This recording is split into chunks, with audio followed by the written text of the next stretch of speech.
ask questions, of course, you know where to find the little button where you can ask questions during the session. We hope we still have some time left at the end. We do, so we can even go past 10 o'clock to answer all the questions. If not, we will address you afterwards on a one-to-one basis. I think Robin also sent you a mail, or he already sent you a mail with the guide, so that you have the guide in your mailbox now, because we're not gonna go through the guides exactly as it is, okay? Voilà, I wish you all a very good time. Thank you very much for this good introduction. Hello to all. I'm happy to see so many faces. It's super on a Thursday morning. I opened the chat also because I might not see all your hand raising. So if the chat is open, so if you have a question, don't hesitate to put it there. I will have a quick look at it at different moments. So it is the purpose that you can ask your questions, so don't hesitate to do so. I did not prepare so many slides, so we will go through it. I think Johan already talked a little bit about the why and the importance of the remuneration. I will be quick about that, but then I will go to the different types and models as we have seen them and why they are different. What are the advantages of some of them? I will not go through everything because you can find most of the information in the brochure, but still then you have an idea of what is possible to read there, and then maybe end with an approach to remuneration selection. How can we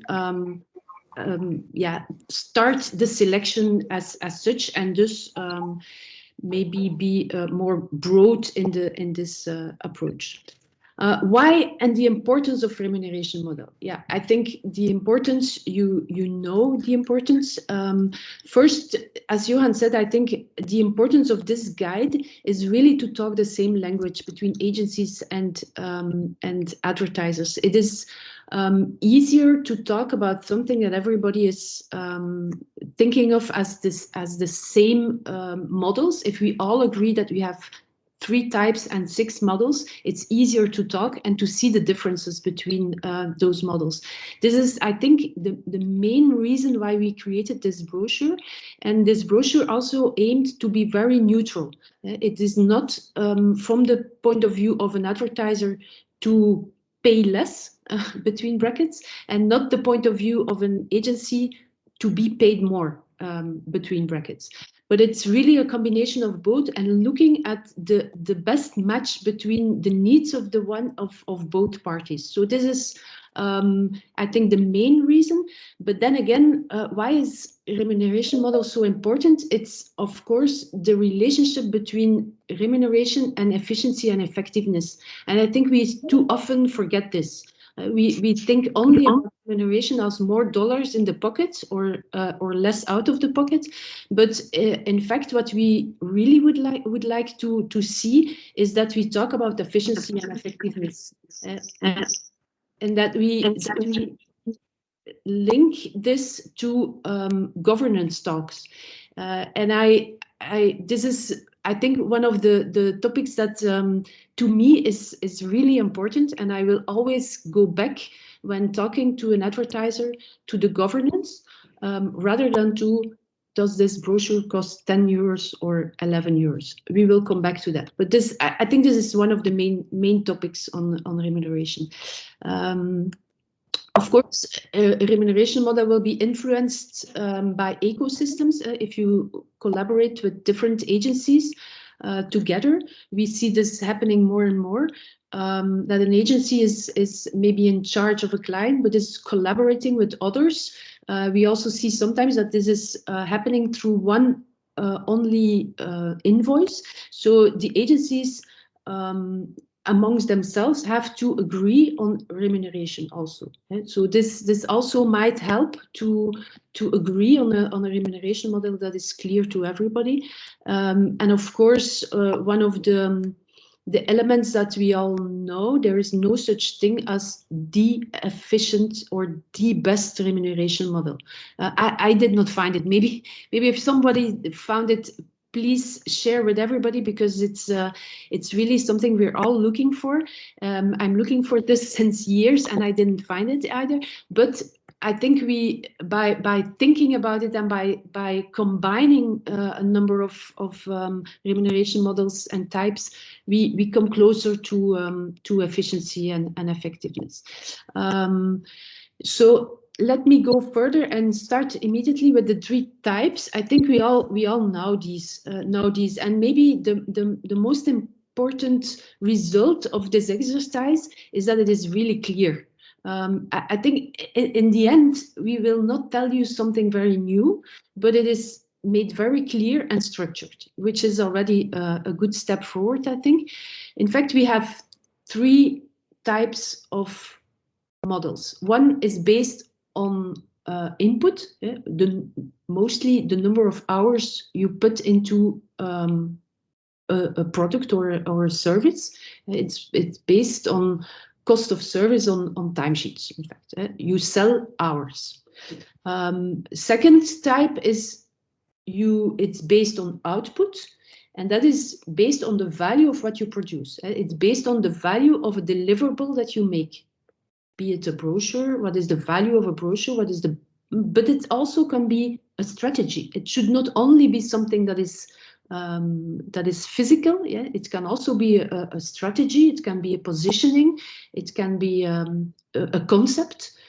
So there also you can think about this as a deliverable and put a value on it.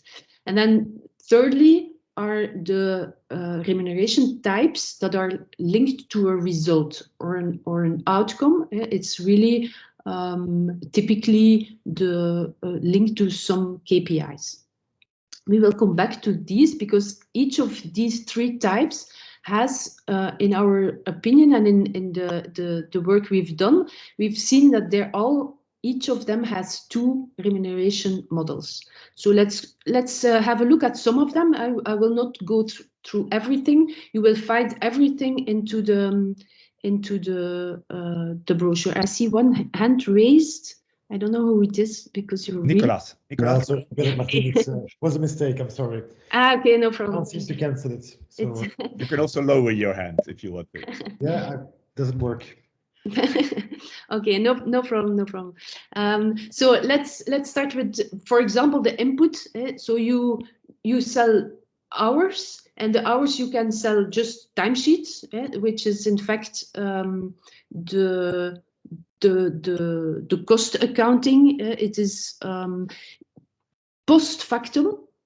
You count the hours you used to, or you spend to do a certain job. You multiply this by the hourly rate and you have a remuneration or a clear price. So this is the one that is probably used most in most of the relationship I see in any case.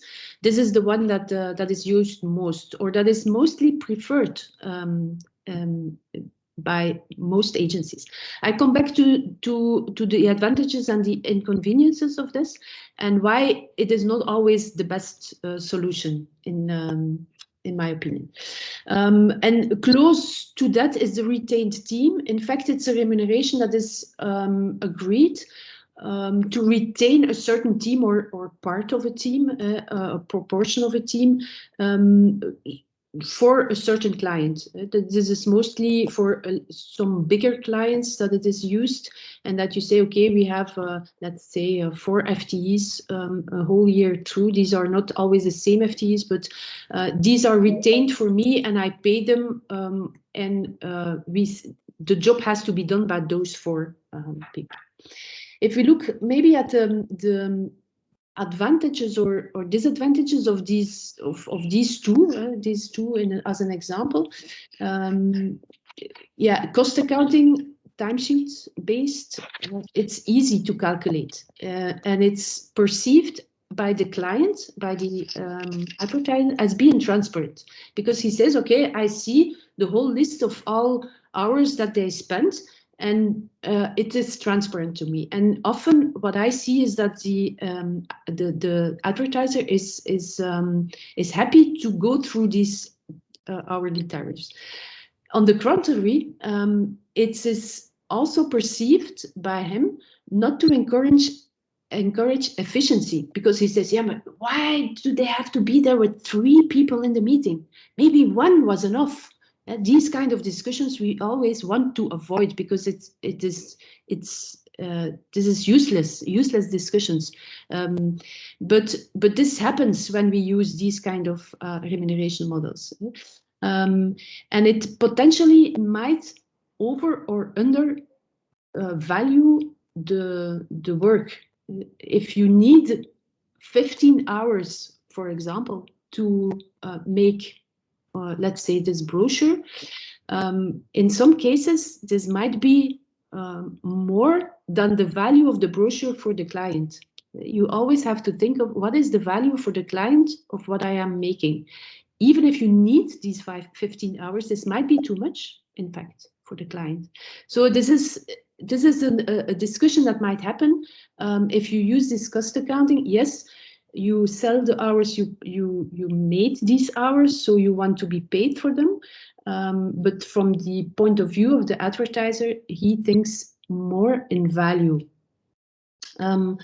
If we go to the retained team, for example, do we also see some... Martine, yes, I think your slides are stuck because we are still on the slide input, cost accounting and retained team. Okay. Whereas I know that you had slides. Voilà, these were the... Voilà. There it is. So maybe if we look at the plus and the min for the retained team, for example, it's clear that it is easy to budget. It's easy for you because you know what income you will have. It's easy for the client because he knows what his budget impact will be. And so it's easy also to work on the longer term with this kind of remuneration model. So these are the kind of elements that you should bear in mind when you talk to an advertiser, that he sees the difference and what it brings to him when you talk about the difference. If you have a remuneration model based on cost accounting, yes, he will see it as a transparent one, but he should not think on the long term. So these kind of discussions can help to work towards another remuneration model than just the cost accounting one. But of course, retained team, what is the disadvantage? Well, the scope changes sometimes in the course of the year, and it might be different from the initial estimation. And this might go in both senses. It might be much less or much or more. So for both parties, it's a kind of a risk they take if you do this, because you might pay too much or you might gain more than. So these are all elements that have to be taken into account. And if you look at specifically this cost accounting based on tariffs and timesheets, this is the one that I see as being used the most. But I just wanted to mention a number of elements that you have to take into account when you propose this kind of model to your client. Of course, it's easy to benchmark. So they always ask it because it's easy to compare. In most cases, the hourly tariffs from all of you are relatively comparable. I can assure you, I see a lot of them, and this is not what really makes a difference in most cases. But it's something that advertisers ask because they think they can negotiate on that. So, okay, one thing that is a fact, but you all know it, indexation came, and it's not always so easy, especially if you don't have a contract. If you have no contract, it's not so easy to suddenly ask for 1% more on all the hourly tariffs. And in the war for talent, that we all live today. Well, some people, the cost of people gets up, and this is not something that you can easily put into a new hourly tariff suddenly. So talent is not offered. You have a tariff for a function, not for a person. And a person, one creative director might not be the same as another creative director. So the hourly tariffs is the same. So you miss the aspect of value in that.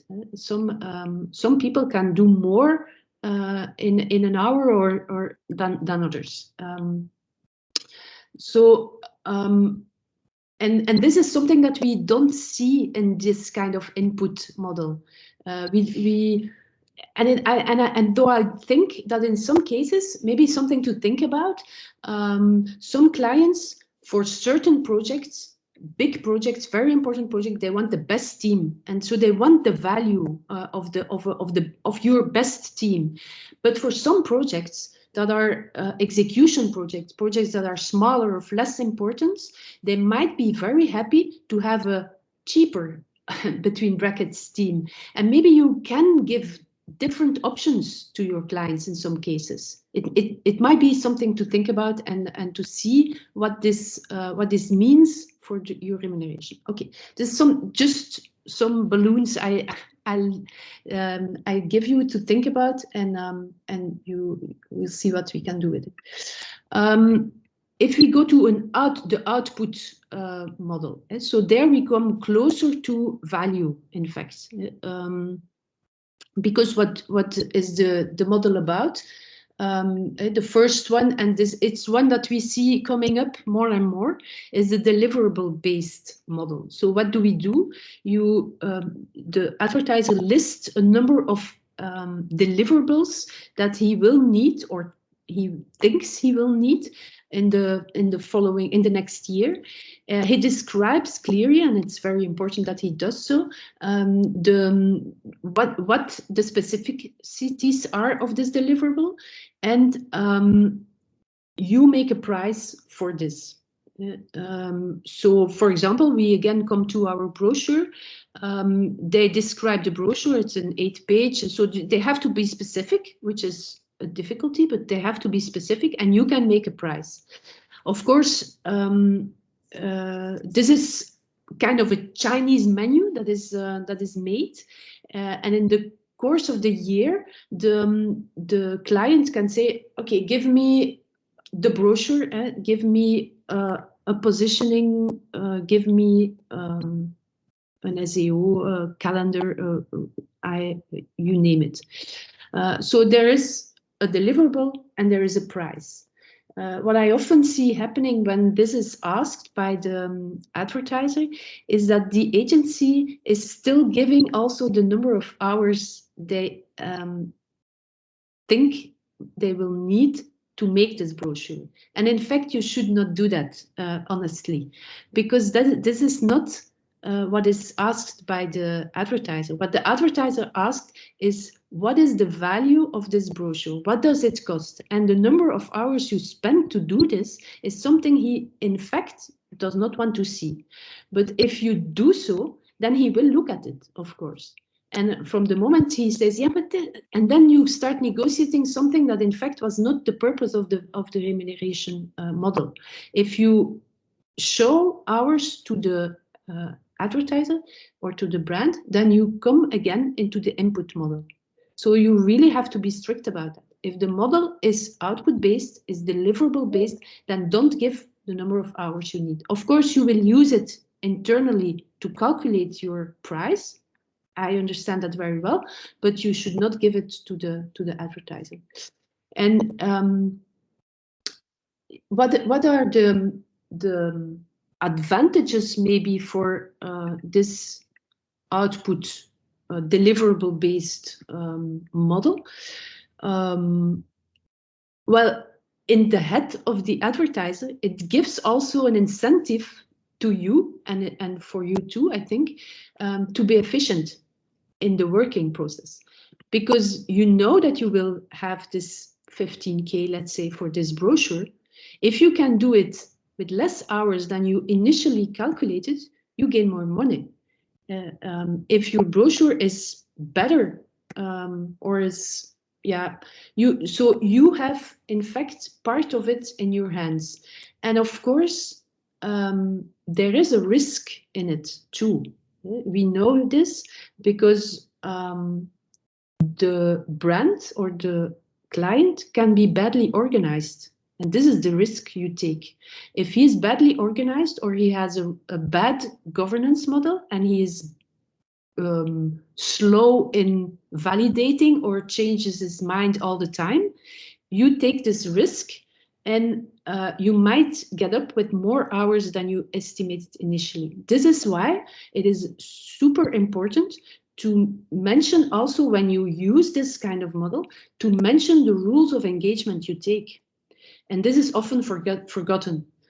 You say, okay, I make this brochure for 15K, as described by the client. So the client says what he wants, but you don't say what the rules of engagement are from your side. And you should do this too, I think.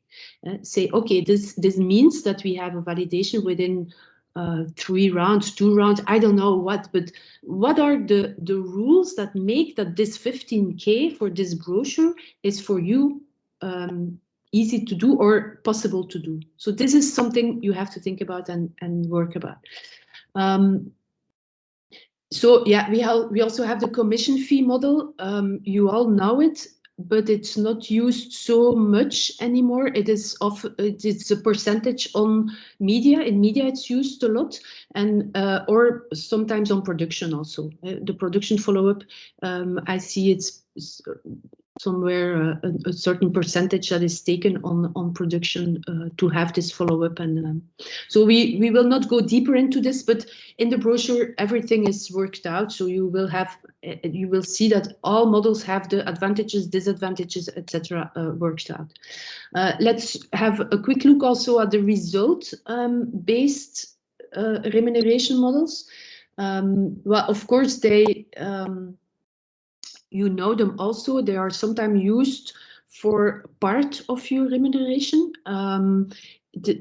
like a bonus. Sometimes is used in this for this. We see 2 types: the business and brand performance linked remuneration, and then the equity. Business and brand performance, well, it's based on a number of KPIs that you decided together with the client. It's important to do this together and that you all agree on the feasibility of these KPIs. And often what might be interesting to do is to have the same KPIs as your client, in fact, as your CMO, because then you all, both parties think and have the same objective. So this is a remuneration based on business and brand performance. And on the other side, you have it goes one step further, and it's equity based. I go a little bit to the side so that you can see what is written below. So it's accepting, in fact, or a reduced or even no fee, but instead what you get is some equity. Can be used for startups in the case of startup, or a new product, or a new product line, or it's often in this case, we don't see it very often, but it happens. Even in Belgium, it happens sometimes. Well, yeah. If we look at the advantages of let me go to the next slide and you can follow my explanation. So if you go to the advantages of business performance linked remuneration, well, you know, of course, as a brand, that if your agency is paid on results, then you think that it stimulates his proactivity. Yeah. Does that mean that you are not proactive when paid another way? No, of course not. But this one really stimulates it. In the mind of an advertiser, this is clear. So this is a reason why he would be interested in using this kind of remuneration. And it's in his mind also, it stimulates commitment. So his account director, who is thinking all the time about his brand. A lot of brands dream about these kind of account directors, and they think if we give a business performance remuneration, even if it's partly, it might help to have this. But of course, we know that it's difficult to get aligned on KPIs. It's not an easy task, and often it's very difficult to have it from the start of a relationship. What you might do is get this after 1 year, because then you know what is feasible and what the objectives are, and it's easier to get aligned on KPIs after 1 year. Another difficulty is that the accountability is not always clear. If you say, okay, we are paid on business results, sales, for example, yeah, we are not responsible for the bad weather when or for a bad price or bad product or something like that. I think you have to get over that, because this is not what it's about. It's about having the same objective as your CMO, right? Thinking in the same direction. So all these so this brings us in fact to these 3 types and 6 models. You have more details in the brochure. I won't go through everything because it would take us too long, but it gives you a good idea, and it's very easy to explain to the advertiser these 3 types and what it means for him. And this is maybe the next part of my presentation is, okay, how will you choose now what is the best model for you and for your client? What will influence this choice? And I think the first choice, and I'm not sure we always think like that, but the first part of this choice is influenced, of course, by what does my client need? Just like you make creative strategies, you always start from the client's needs. Well, in the remuneration, in fact, it's exactly the same. You also should look, and we can almost easily, it's maybe a little black or white, but you can maybe reduce it to all clients are looking for quality, speed, and value in different combinations and in different amounts, but in fact, this is what he is looking for. And quality, that could be, in his mind, proactive ideas, good resources. I want the best strategies, the best creative commitment. This is the kind of thing he thinks about when he thinks about quality. Speed can be flexibility, resource planning, efficiency. If you are efficient, then things can go quicker, go to market quicker. These kind of things might be very valuable for a number of clients. And value, economies of scale. These are the kind of things we think about. Transparency, budget control, negotiation power, all these kind. Of course, this is not the same list for everybody, and for each client, it will be a little bit different. So this is, I think, the starting point. What does he really need, and what is for him the most important aspect in this list? And then there are other aspects. Other aspects, we talked about the brand needs, but there are 5 other aspects that we see as being very important also in this setting up or choosing your remuneration model. And it is the scope. The scope, the broadness of the scope. All these elements in the brochure are also detailed on a page, so you have some extra information that you can read there. But scope, it will be the complexity of the scope, for example. It can be the broadness of the scope. It can be the specialization. It will have impact on your remuneration model. Budget, is it a big budget? Is it a small budget? Is the budget committed? Can I say, okay, I have 3 million euro to spend to my agency for next year? Or I don't know, it's one project at a time. It's a different model that you might think about. KPIs. Do I have a clear set of KPIs? Do I exactly know what the objectives are, or isn't that so clear? And is this something that we have to build upon over the years? So all these kind of things, risk-taking. We talked about the result-based remuneration on equity, for example. If you don't want to take risk, then don't talk about equity remuneration model, because it's a model that is completely based on risk, and it is your risk-taking capabilities, but also the capabilities of and the wish of the client. Does he want to take the risk? Or doesn't he want? So this will influence and governance. It's maybe the one that we skip the most. It's the way of working and the efficiency of it. So let me give you maybe.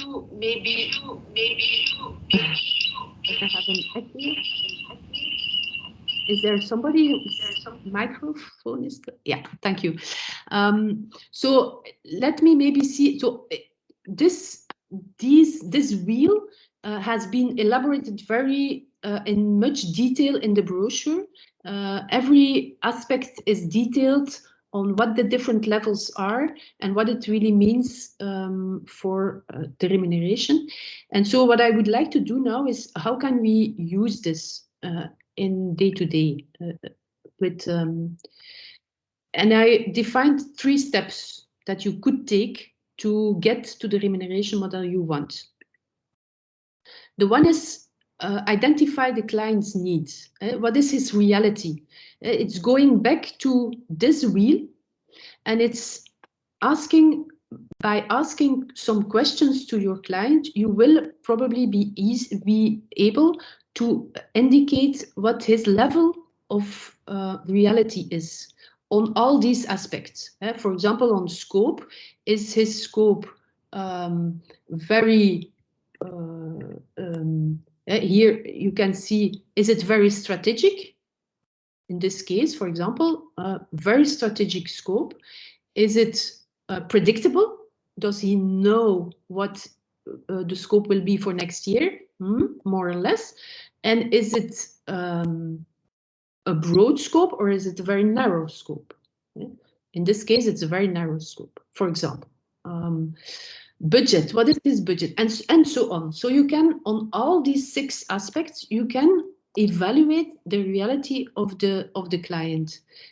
Let's take an example with a client that has a very specific strategic scope. So his demand for his agency is very strategic. It's predictable, but he has not a very big budget, a limited budget, and he does not want to commit. He only wants one project at a time to commit because he cannot commit for the whole year.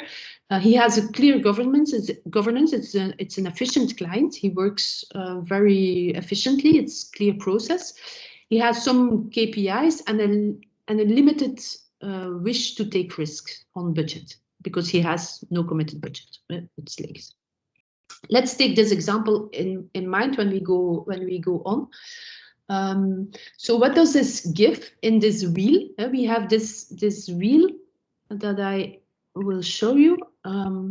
We have this wheel that, as we designed it with the 6 elements and all the different levels you can find. So you have the profile of your client would be something like this. Yeah.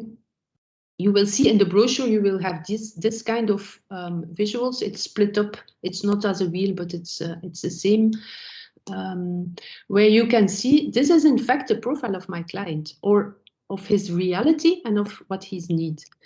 And then it's easy, between brackets. You take the profile of each of the remuneration models and you see which one, step 2, what is the best match with existing models and with this client profile. I took for example, profiles of, and you will find these profiles in the brochure. A cost accounting model, for example. Can you show the next slide, Martine? Yes, sure. I'm sorry. Yeah. So okay, I will disappear for a while, but I'm still there. So you can see the slide better. So you have the client profile, and you see these different profiles of the models. You will find all of these models in the brochure, and you can see, well, what is the best match, right, with his profile and his reality. And I will not go into detail now why this is the best match, because it would really take us too long, and we only have an hour. I will do that with pleasure if somebody has questions about it. But this is how we worked on this, and this is I think also the value of this model. When you look at this, you easily see that the best match is not this accounting model or the timesheet model for this specific client profile. The one that is the closest by is in fact deliverable-based model in this case. So this certainly is no match. So it is not, it seems not a good idea, if you look at his reality, to propose this specific timesheet model. However, this deliverable-based model might be a much better match. So what do you do then? Once you identify this for yourself, is that in step 3, you choose what suits you. Of course, you start from your own, because it's you who propose. If it's the advertiser who proposes, he will do the same. He starts from himself. You propose what suits you best to the client, and maybe, if possible, you propose 2 alternatives. And the importance there is to indicate clearly what model 1 will bring differently to him than model 2. If you would, for example, I go back to this these 3 models.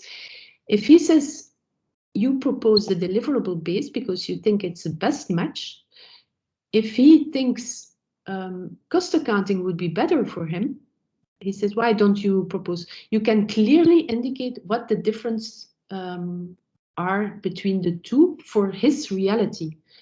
In this case, for example, he doesn't want to take risk-taking. If you have post factum timesheets that come up to you, you take a certain, as a brand, you don't know in beforehand how much the budget will be that you will pay for this specific service. You take a little bit of risk, and he doesn't want to take risk. So this model might not be the ideal on that aspect. And so you can go through all these aspects and see why the deliverable-based model, in fact, for him is better. So you can really put that one next to the other and make clear. If he still wants this model, then it's fine, but he knows what he's what he might expect. So this is how I would propose you to build up towards the model that you want to put forward.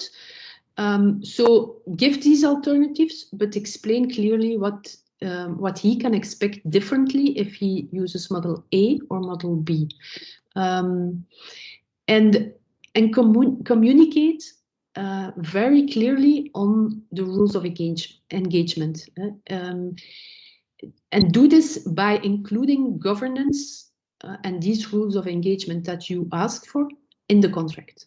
A remuneration is nothing without a governance model. It is worth nothing, in my opinion. So this is very important, I think. So this, in fact, these are to me, this is the resume of the brochure and a way to use it. It's an introduction to it.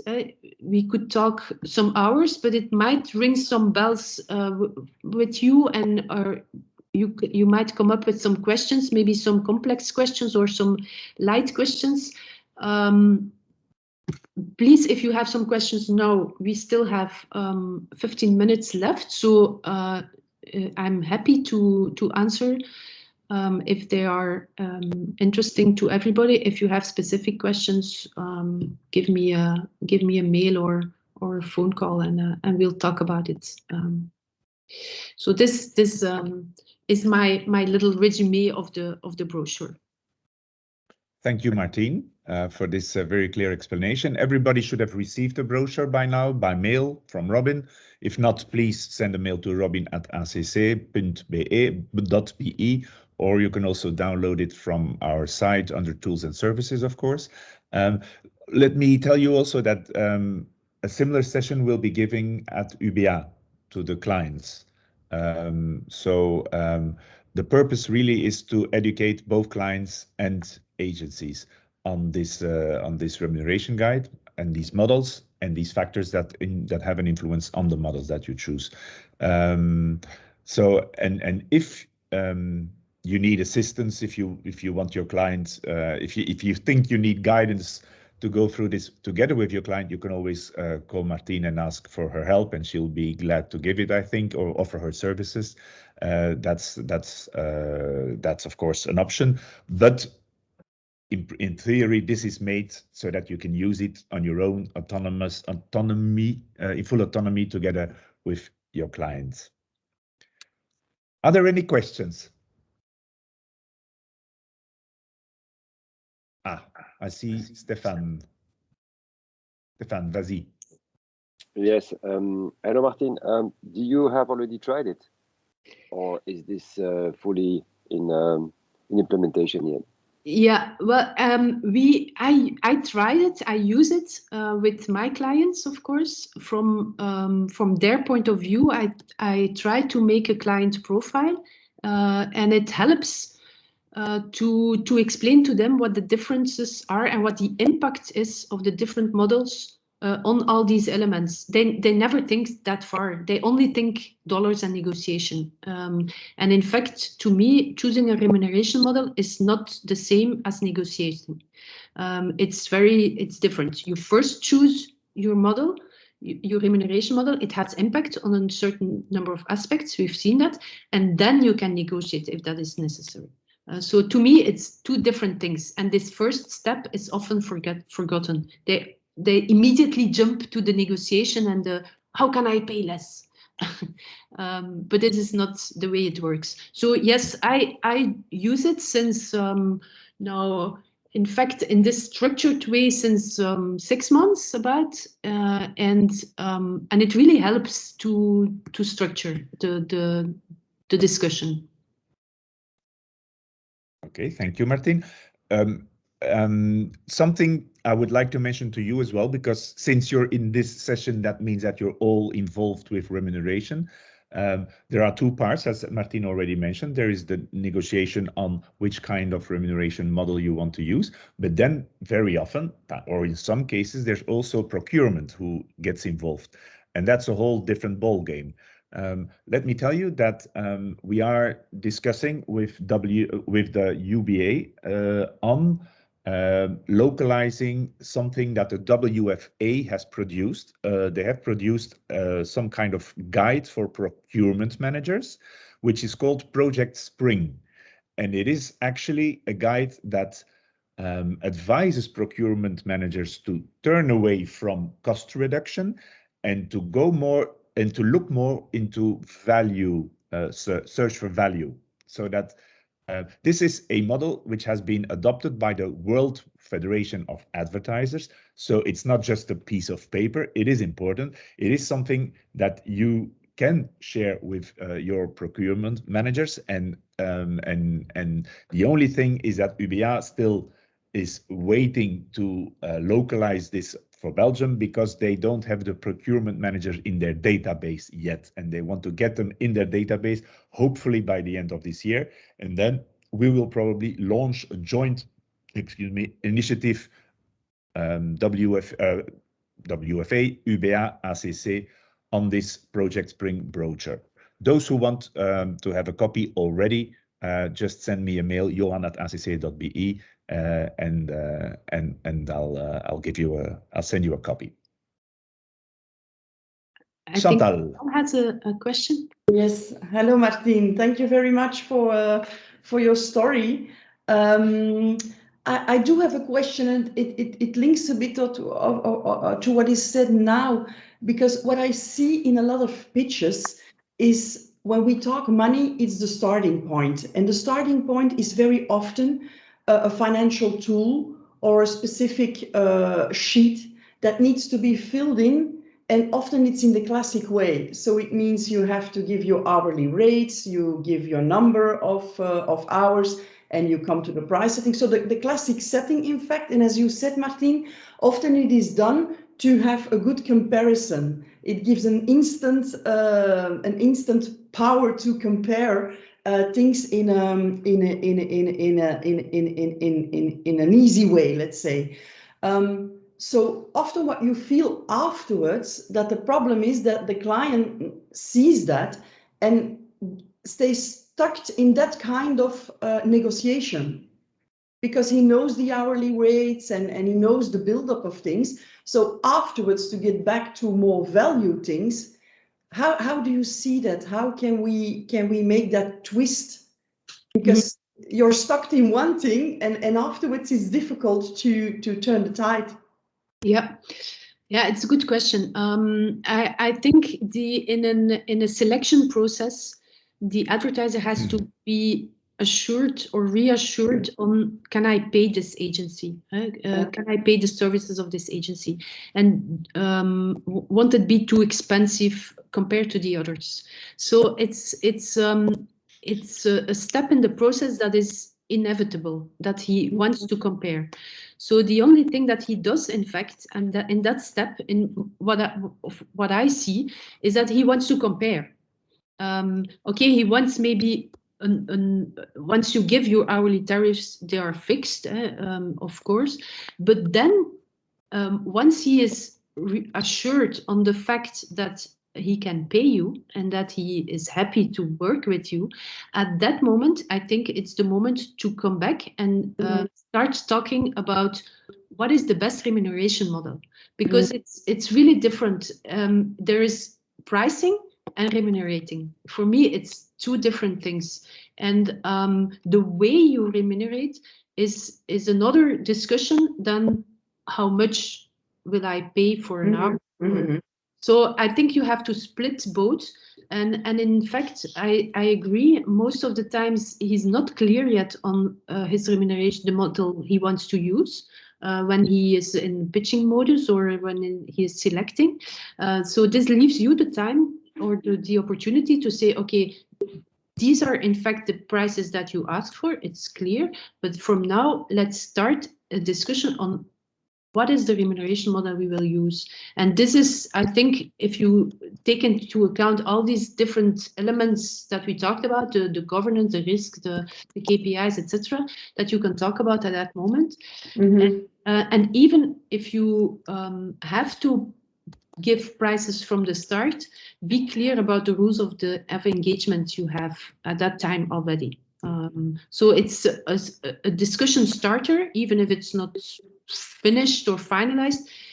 Give them your rules of engagement. Make it clear that the prices you gave or the engagement you gave, that it is linked to a number of in rules of the game for you. Yeah. Maybe it's beginning of an answer. OK, je vois qu'Emmanuel a une question. Manu, vas-y. Yes, hello, good morning. I think that both parties need security financially and on quality. So I guess our role as agencies to provide good services and quality services. But we all know that when we need to deliver whatever campaign is, the scope is changing all the time. Our clients are asking for more. And so if we, in our company, we are more in public relations, public affairs, we are working mainly on hourly rates. The problem that I would prefer to have fixed price, but it is endless debate about what we can offer within the price, because there will be exchange with the client and the change of scope, and of course a client wants always more. So I don't know what is the best option. So far we remain stuck with hourly rates, because every time we need to raise our price to make sure that we have a buffer financially. But we cannot work on fixed price. It's quite difficult to make sure that the client remain in the envelope.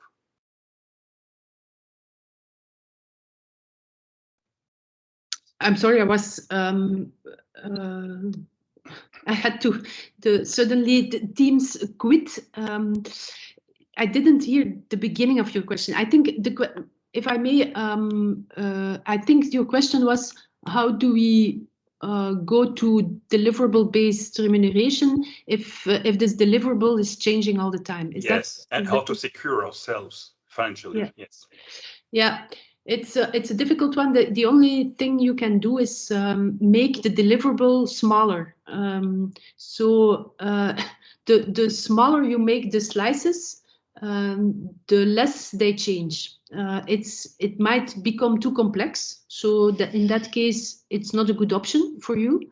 But if it's too much changing, then in fact, indeed, it's not an option for you. I don't know what exactly are the kind of services you are thinking of, but public relations and public affairs. So it's mainly advice and of course campaigns as well. So we have less production. Yeah. But even for advice or for you can fix certain buckets. So and start with some buckets. Start by productizing some of your services. This might be possible. We would have to have a closer look at concretely how it could work, but I'm sure that there are some things that you know, and the bloed met de beul, as we say in Dutch. It sometimes happens that you gain a bit less or a bit more on some projects, but it's the only thing I have as an answer right now. Okay, thank you. Some other questions? I think people had to.